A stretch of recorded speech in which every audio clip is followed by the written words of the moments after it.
పంట దిగుబడి చేతికొచ్చే సమయంలో ప్రకృతి విపత్తు పత్తి రైతులను నట్టేట ముంచింది. సీసీఐ నిబంధనలతో సాగు పెట్టుబడి రాని పరిస్థితులు కూడా ఏర్పడ్డాయి. తేమ శాతం రూల్స్తో ఇబ్బందులు పడుతున్నారు. ఇప్పుడు ప్రభుత్వం ఆదుకోవాలని డిమాండ్ చేస్తున్నారు పత్తి రైతులు. ఖమ్మం జిల్లా పత్తి రైతుల పరిస్థితిపై స్పెషల్ స్టోరీ.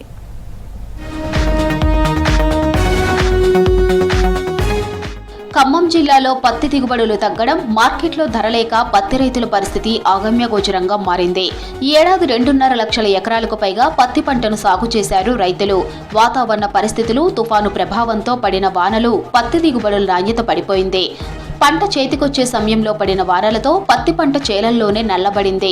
తేమ శాతంతో పెరగడంతో మద్దతు ధర రావడం లేదు. ఒకవైపు పత్తి నాణ్యత పడిపోవడం, మరోవైపు తేమ శాతం పేరిట కొనుగోళ్ల జాప్యంతో రైతులు ఆర్థికంగా తీవ్రంగా నష్టపోతున్నారు.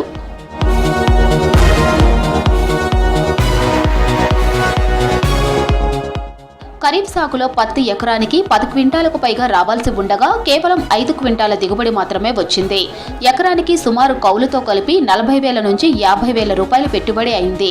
కనీసం పెట్టుబడి రావాలంటే 5 క్వింటాల దిగుబడి వస్తే ప్రస్తుత ధర 8,110 రూపాయలతో 40,000 వస్తాయి. అయితే తేమ శాతం నిబంధనలకు లోబడి ఉంటేనే 40,000 రూపాయలతో పెట్టుబడి ఖర్చులు వస్తాయి. కానీ వ్యాపారుల సిండికేట్ 5,000 నుంచి 7,000 వరకు కొనుగోలు చేస్తున్నారు. దీంతో కేవలం 35,000 రూపాయలు వస్తుంది. సిండికేట్ వ్యాపారుల కొనుగోలు ధరలతో పత్తి రైతులు ఎకరాకు 5,000 రూపాయలు నష్టపోతున్న దుస్థితి నెలకొంది.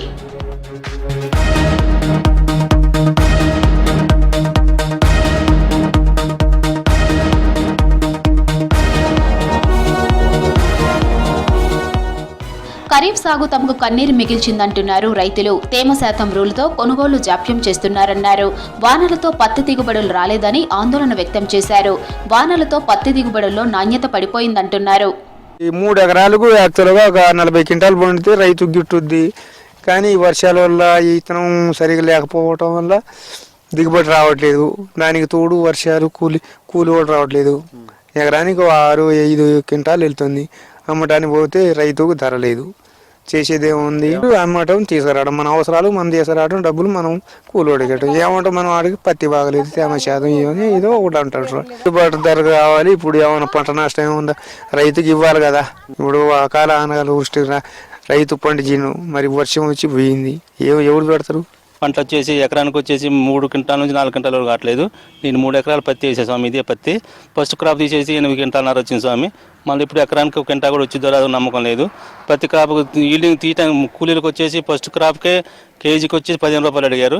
ఇప్పుడు 20 నుంచి 10 రూపాయలు అడుగుతారు స్వామి. రైతు మరి ఘోరమైన పరిస్థితి. ఈ సంవత్సరం వర్షాభావం వల్ల రైతులు చాలా నష్టపోయింది స్వామి. ప్రకృతి వైపరీత్యాలతో నష్టపోయిన పత్తి రైతులకు సీసీఐ నిబంధనలు శాపంగా మారాయి. ఈ ఏడాది అధికంగా పడిన వానలతో దిగుబడి రాక నాణ్యత దెబ్బతినడంతో ఆందోళన చెందుతున్నారు రైతులు.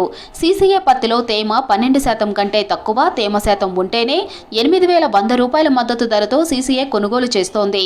తేమ శాతం 15% ఉంటే కొనుగోలు చేయడం లేదు. ఆరబెట్టి తేమ శాతం తగ్గిన తరువాత కొనుగోలు చేస్తామని స్పష్టం చేస్తున్నారు సీసీఐ అధికారులు. దీంతో సీసీఐ పత్తి కొనుగోళ్లు నత్తనడకన సాగుతున్నాయి.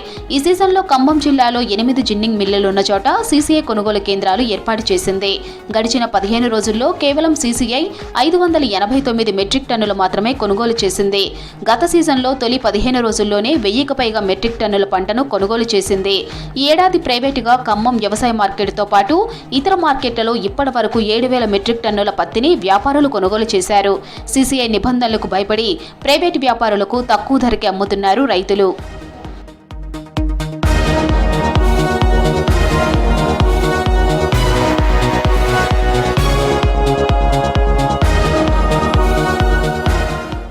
తేమ శాతం ఎక్కువగా ఉన్న పత్తిని 6,000 ధరతో కొనుగోలు చేస్తున్నారన్నారు పత్తి రైతులు.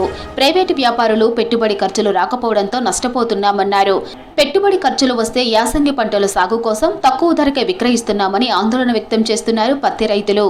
పోయిన సంవత్సరం 3 ఎకరాలు వేసా, ఏతే నల్లొచ్చిపోయింది. తర్వాత ఇప్పుడు పత్తి వేసాం 3 ఎకరాలు కూడా. ఎకరానికి 30,000 ఖర్చు వచ్చింది.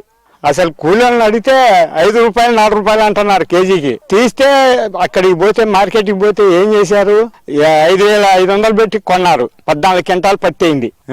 ఇక వాళ్ళకి 30,000 కూలీలకే పోయినాయి. మాకు అసలు ఏం గిట్టుబాటు లేదు, ఏమీ లేదు. వర్షాల వల్ల నష్టం వచ్చింది. గవర్నమెంటే ఏదైనా చేసి ఆదుకోవాలి. ప్రకృతి వైపరీత్యాలతో పాటు వ్యాపారుల సిండికేట్ మాయాజాలంతో ఖరీఫ్ పత్తి సాగుకు తీవ్ర నష్టాన్ని మిగిల్చింది. నష్టపోయిన పత్తి రైతులను కేంద్ర ప్రభుత్వం ఆర్థిక చేయూత ఇవ్వాలని డిమాండ్ వ్యక్తమవుతోంది.